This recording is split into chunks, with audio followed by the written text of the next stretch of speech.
अगर आप एक फीमेल हैं, चाहे आप सीरियस कमिटेड रिलेशनशिप में हैं या फिर आप मैरिड हैं, भूले से भी ये 3 बातें अपने पार्टनर की कभी नहीं माननी है, बेशक चाहे रिश्ता तोड़ना पड़े।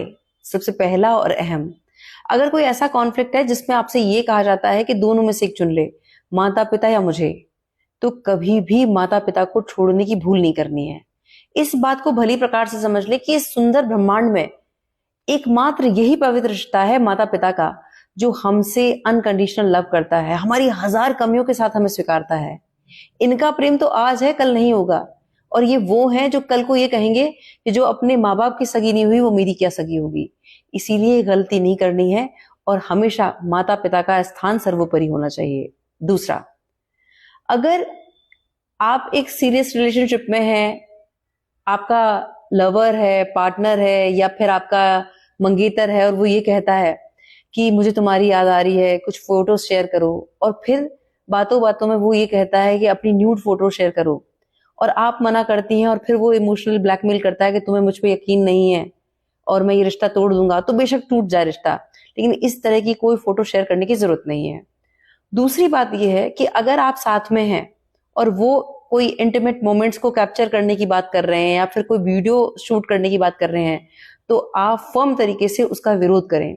रिश्ता टूटे तो टूटे, क्योंकि नहीं पता कल को जो आज मंगेतर है, पति है, कल को कौन सी सिचुएशन हो और ये वही फोटोज जो इमोशनल मोमेंट्स थे, आपके इंटीमेट मोमेंट्स को वो किस तरह से यूज करें, नहीं पता। समय का कुछ नहीं पता, तो फर्म तरीके से उसके लिए आवाज उठाएं, उसका विरोध करें। इस चीज से ना डरें कि रिश्ता टूट जाएगा, क्या होगा, रिश्ता टूटे तो टूटे, आप अच्छे चरित्र की होंगी तो 1000 रिश्ते आपके पास होंगे।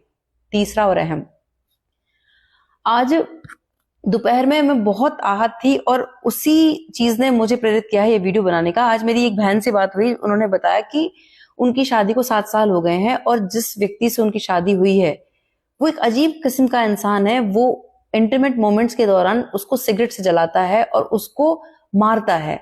जब बहन रोती है तो वो ये कहता है कि तुम्हारी वो रोने की आवाज, चीखने की आवाज मुझे प्लेजर देती है। मैंने कहा तुम ये सब क्यों सह रही हो?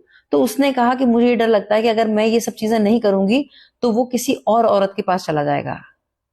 ये सोचने वाला विषय है कि जो ऐसी दरिंदगी अपनी पार्टनर के साथ, अपनी अर्धांगिनी के साथ दिखा रहा है, क्या वो 1000 जगह मुंह नहीं मारता होगा? जिसके अंदर इतनी इंसानियत नहीं है कि वो किसी को दर्द दे के प्लेजर ले रहा है।